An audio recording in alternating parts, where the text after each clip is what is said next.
Hi, everyone, and welcome back to Continuing Education, a podcast that supports you, homeschool parents, as you guide your kids through meaningful learning at home. I'm your host, Heidi, and today we're talking about one of my favorite tools for making math less stressful and more intuitive, and that's Math Helps. I'm talking about charts, reference guides, posters, cheat sheets that give kids the scaffolding that they need to really build understanding. We'll talk about why memorization doesn't need to be the focus anymore, especially in the age of instant access to information, and we'll cover how using math helps can actually lead to deeper and more lasting learning. So let's jump in. If you were raised in a traditional classroom, you probably remember flashcards, time tests, and lots of pressure to memorize formulas and facts. And in some ways, this is how public school still operates: ingest the information and regurgitate it back. But here's the thing, our kids are growing up in a different world. When we were young, the internet wasn't in our pockets, or maybe if you're younger than I am, maybe it was, but it was just the beginning. Now, our kids have access to more information than ever before, and they have access to more tools than ever before, like AI, who can do all of the math for you. But what matters more is not that they memorize things, but what they do with it. Memorization isn't bad, of course, but it's not the goal. Understanding is. And when you homeschool, you really have the flexibility to teach for understanding and not just for test performance. And that's where math helps really come in. They provide a visual or tactile reminder, just enough support to keep kids moving forward while they're still figuring things out. And this is especially key for neurodivergent learners who get so caught up in remembering the process, they get stuck and frustrated and they want to give up, and math becomes the most hated subject. And I hate that for them. It's sad. Because a lot of our neurodivergent learners are actually really good at math if they're just empowered with the tools they need to do so. So think of it this way. If your child is learning how to bake, do you expect them to memorize the whole recipe before they start? Probably not. You let them follow the steps and read the recipe. And eventually, after doing the recipe, maybe even multiple times over the course of months, they remember the recipe because they've used it over and over. And math, to me, is the same exact way. So, what exactly are math helps? They're anything that you give your child to refer to while they work through a concept. Um, that could be a printable chart showing how to calculate the mean, the median, the mode, and the range, a reference card with formulas for area and perimeter, a laminated multiplication chart, a visual anchor that's posted near their desk showing steps for long division, anything like that would be helpful for helping them guide their work.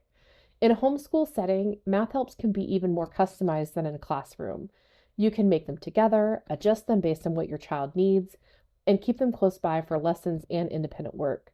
We'll talk more about how to use them, and I'll give you some really great ideas for what to use for math helps. But first, why do they work? Here's what's powerful about math helps. They let your child keep learning even when they don't have everything memorized. Imagine your child is trying to solve a problem about the circumference of a circle. If they forget the formula, do you really want them to stop completely and give up, or come running to you saying, "Hey, I don't know how to do this, reteach it to me"?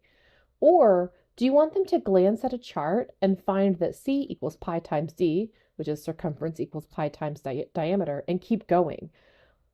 Yes, you want them to come to you if they have trouble, but the chart is even more powerful because then they are empowered to do the work on their own and using their resources. Every time they use that reference, they're reinforcing the concept, and eventually they'll remember it, not because they crammed it, but because they used it in context. And as they use it, they'll see the inverse and they'll really be able to manipulate the numbers in powerful ways. And as your child grows in math, particularly as they hit algebra or pre-algebra skills, that's going to be really powerful because they're going to need to be able to look at a formula and figure out what to do using all the different tools at their disposal. Math helps also lower the frustration level. When your child can't remember a definition, instead of hitting a wall, they can consult a tool and keep working. That kind of independence is a gift. It builds confidence, and it gives them the message that learning is a process, not a test. It also prepares them for the future because they can start to learn that when they encounter trouble, they can and should use all their resources And that's a skill that will continue with them as they head into higher levels of learning, head into college, head into jobs. When they're training for something, they use their resources before they ask for help. That's something that they will be able to use with them year over year throughout their whole life. So let's talk about memory through use. So think about anything you've learned about it as an adult. Maybe you bought a shelf at IKEA. You didn't truly remember how to assemble that IKEA shelf or bake that new recipe or troubleshoot your Wi-Fi until you did it yourself, often more than once. The same is true for our kids. They don't build lasting understanding by hearing definitions. They learn by engaging, by experimenting, and using information in meaningful ways. So let's take the concept of range, for example. You could tell your child, hey, range is the difference between the highest and the lowest number in a set. And they might nod and say, oh yeah, I get it, I understand. But then you ask them to compare the scores of their favorite football team over the past 5 games, and suddenly they're using the idea. They find the highest and lowest scores, subtract, and bam, they've calculated the range. Now they get it, not just because it was in a worksheet, but in a way that really makes sense in the real world using one of their interests. Or take mean, the average. You can define it 100 times, but it'll really sink in when your child tracks their steps for a week and wants to know how many steps they usually take per day. They add them up, divide by 7, and there it is, the mean. It clicks because they're invested in the data. It's their data. This is where math helps come in. It's not about shortcutting the process. They're about keeping the information within reach while your child is exploring, discovering, and applying. They're like trail markers on a hike. You wouldn't expect a child to navigate a trail system with no signs, no map, and no experience. You'd give them guidance, and over time, they would learn how to navigate without it. In your homeschool, math helps are those markers. Maybe it's a little chart showing the steps to find median. Maybe it's a formula posted above their workspace. The point isn't to memorize it on site, it's to use it enough times that eventually, over time, they don't need the help anymore and it just becomes intuitive. They sit down and maybe they don't even remember the rule, they just know how to execute it. And that's the beauty of this kind of learning. The more your child uses the tool, the more it becomes just part of their thinking. The chart fades into the background, not because you took it away, but because they simply don't need it anymore. They've internalized the concept by doing it. It's not just more effective, it's more empowering. Your child learns that it's okay not to know something right away. They learn that needing help isn't a weakness, it's part of the process. And when they do remember it on their own, that confidence is totally earned. So let's get practical. Here are some ways that to use math helps at your home. Some of my favorites. And the first one is wall charts or posters. So even in a small homeschool space, a corkboard or a whiteboard can hold reference material. Switch it out based on what you're working on, fractions, geometry, word problems. For me, I really like to use those large post-it notes that can stick to the wall. So I'm talking the ones that are like 2 feet long and they're 18 inches wide. As we watch our math lessons together, I write the steps or some examples on the post-it note and put it on the wall. It's meaningful and it's personal because it's directed towards my kids' learning using the language of the curriculum. So for example, if you have a kid like mine, they're going to get frustrated if the curriculum uses the word mean, but you happen to have found a math help chart on Etsy or something that uses the word average. That's only going to introduce confusion. So by being able to create my own math helps using these easy, post-its that stick on and off and I can move them around, that uses their own language that they're already used to in the curriculum, and it's not going to introduce confusion or frustration or anything else. The second tip is to use personal reference sheets. So create a folder or a binder where your child keeps math notes, vocabulary, and helpful charts. So if they're taking notes while they're watching their own curriculum, that's the perfect place for them to kind of reference back. They can even make their own personal charts and you can laminate them or slide them into sheet protectors. Sheet protectors, by the way, are great with one of those dry erase markers. So if they want to have kind of the help on the paper and it's on a sheet protector, they can also use a dry erase marker to practice those problems. These can be perfect for slipping key notes that they've already taken. If they write out the steps to long division or create their own order of operations poster, they're far more likely to remember it. Number three, find and use reference books. So I'm going to give you two of my favorites, but you may just go to like something like Mardell or another homeschool store or store that has lots of homeschool materials and find some that you like. But one of my favorite series, and I've mentioned this before, is the Everything You Need to Ace series. The Everything You Need to Ace Math in One Big Fat Notebook is a great book to add to your homeschooling library, and it's useful from elementary all the way to high school. I love books I don't have to keep buying the next version of.